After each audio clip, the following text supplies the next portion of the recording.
샬롬, 하나님과 동행하는 새벽기도회 달라스 임마누엘 교회 권성철 목사입니다. 오늘도 하나님과 동행하며 풍성함을 누리시는 저와 여러분 되시길 주님의 이름으로 축복합니다. 오늘 말씀은 아모스서 2장 4절에서 9절까지의 말씀입니다. 여호와께서 이와 같이 말씀하시되 유다의 서너 가지 죄로 말미암아 내가 그 벌을 돌이키지 아니하리니 이는 그들이 여호와의 율법을 멸시하며 그 율례를 지키지 아니하고 그의 조상들이 따라가던 거짓 것에 미혹되었음이라. 내가 유다에 불을 보내리니 예루살렘의 궁궐들을 사르리라. 여호와께서 이와 같이 말씀하시되 이스라엘의 서너 가지 죄로 말미암아 내가 그 벌을 돌이키지 아니하리니 이는 그들이 은을 받고 의인을 팔며 신 한 켤레를 받고 가난한 자를 팔며 힘없는 자의 머리를 티끌 먼지 속에 발로 밟고 연약한 자의 길을 굽게 하며 아버지와 아들이 한 젊은 여인에게 다녀서 내 거룩한 이름을 더럽히며 모든 제단 옆에서 전당 잡은 옷 위에 누우며 그들의 신전에서 벌금으로 얻은 포도주를 마심이니라. 내가 아모리 사람들 그들 앞에서 멸하였나니 그 키는 백향목 높이와 같고 강하기는 상수리 나무 같으나 내가 그 위에 열매와 그 아래의 뿌리를 진멸하였느니라. 아멘. 하나님의 말씀입니다.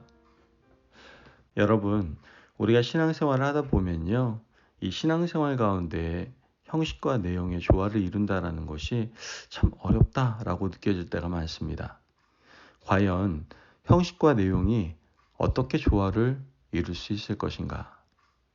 형식을 지나치게 강조하면 형식에 얽매여서 율법주의자가 될 수 있습니다. 하지만 형식의 틀을 깨버리면 내용을 담을 그릇이 부실해질 수밖에 없는 것이죠. 이런 갈등을 보고 예수님께서는 둘 다 하라고 말씀하시는 것을 보게 됩니다. 바리새인들처럼 형식에 열심을 내고 의롭게 살라고도 말씀하시고 또한 이웃사랑과 내용을 풍성하게 하는 열정도 가지라고 말씀을 하셨죠. 즉, 두 가지 모두 갖추라고 말씀하신 겁니다. 오늘 우리가 읽은 하나님의 말씀을 보면 형식도 내용도 갖추지 못한 백성들을 만나게 됩니다. 하나님께서는 아모스 선지자를 통해서 이 백성들의 잘못을 지적하고 계시는데요. 아모스 선지자는 남유다 사람이었지만 북이스라엘에 가서 예언을 했습니다. 아모스는 남유다 드고아의 목자였죠. 남유다 사람이었기 때문에 유다의 세상을 누구보다도 잘 알고 있었고 북이스라엘에서 예언했기 때문에 북이스라엘의 죄악도 너무나 잘 알고 있었습니다. 아모스서를 보면 아모스 선지자는 1장에서 이방 나라들의 죄악을 지적하는 것을 보게 됩니다. 그리고 오늘 2장에서는 남유다와 북이스라엘의 죄를 지적하고 있는 것이죠. 본문 4절 말씀을 보면 여호와께서 이와 같이 말씀하시되 유다의 서너 가지 죄로 말미암아 내가 그 벌을 돌이키지 아니하리니 이는 그들이 여호와의 율법을 멸시하며 그 율법을 지키지 아니하고 그의 조상들이 따라가던 거짓 것에 미혹되었음이라. 유다 백성들이 여호와의 율법을 멸시하고 율례를 지키지 않았다라고 말하고 있습니다. 이것이 바로 남유다 백성들의 큰 죄악이었던 것이죠. 하나님의 율법과 율법이 정한 율례는 믿음의 사람들에게는 울타리와 같은 것이었습니다. 하나님께서 율법 없이 살아가던 이스라엘 백성들을 출애굽시키시고 광야 40년을 시작하는 시내산에서 무엇을 주셨습니까? 바로 율법을 주셨습니다. 율법은 그 이후로 언약 백성의 울타리이자 그들의 삶을 규정하는 틀과 형식이 되었던 것이죠. 그런데 이 언약의 백성인 이스라엘 백성들이 율법을 거추장스럽게 여겼던 겁니다. 율법이 그들의 삶을 옥죄는 것처럼 느꼈던 것이죠. 그들은 율법 안에서 자유로움을 느끼지 못하고 율법 밖에서 자유를 찾겠다라고 생각을 했습니다. 남유다 백성들의 죄악은 율법을 거추장스럽게 여겼던 것이죠. 그런데 문제는 이들이 율법을 깨고 나가버리면 내용조차 부실해진다는 데 있습니다. 하나님께서는 남유다 백성들이 율법을 행하지 않는 것을 죄라고 지적하십니다. 하나님은 이어서 북이스라엘의 백성들의 죄악을 지적하시는 것을 보게 되는데요. 6절 말씀을 보면 여호와께서 이와 같이 말씀하시되 이스라엘의 서너 가지 죄로 말미암아 내가 그 벌을 돌이키지 아니하리니 이는 그들이 은을 받고 의인을 팔며 신한켤레를 받고 가난한 자를 팔며. 말씀에서 은을 받고 의인을 팔았다라는 말은 법정에서 뇌물이 오갔다는 뜻입니다. 신한켤레를 받고 가난한 자를 팔았다는 것은 북이스라엘에서도 가난한 자를 헐값에 사고 파는 인신매매가 있었다라는 것을 말하고 있는 것이죠. 그들은 하나님의 백성으로서 살아가야 하는데 하나님의 백성다운 삶의 지평이 완전히 무너져 가고 있는 겁니다. 하나님의 백성들이 지켜야 할 것은 굉장히 많습니다. 우러나는 마음으로 이웃을 섬겨야 하고요. 특히 가난하고 병든 사람들을 섬겨야 합니다. 그런데 이 북이스라엘의 백성들은 그런 일에 관심이 없었던 겁니다. 그들은 하나님의 자녀로서 내용 없는 삶을 살았던 것이죠. 그뿐이 아닙니다. 그들은 성적으로도 타락했습니다. 7절 말씀을 보면 힘없는 자의 머리를 티끌 먼지 속에 발로 밟고 연약한 자의 길을 굽게 하며 아버지와 아들이 한 젊은 여인에게 다녀서 내 거룩한 이름을 더럽히며. 말씀을 보면 아버지와 아들이 같은 여인에게 다닐 정도로 이 북이스라엘 백성들은 타락했습니다. 하나님께서는 이 무너진 도덕성을 한탄하셨던 것이죠.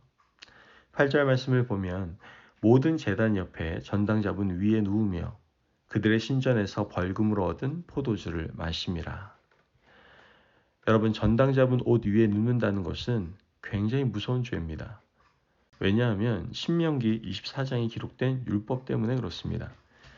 분명 그 율법에선 가난한 자들이 먹을 것이 없어서 옷 한 벌을 전당 잡히고 먹거리를 가져가거든 돈을 갚지 못한다 할지라도 하루가 지나기 전에 어떻게 해요? 돌려주라고 말씀하셨습니다. 하지만 그들은 말씀대로 하지 않았어요. 전당 잡은 옷을 깔고 누웠습니다. 그것도 하나님의 제단 옆에서 말이죠. 얼마나 사악하고 무서운 죄를 짓고 있는 겁니까?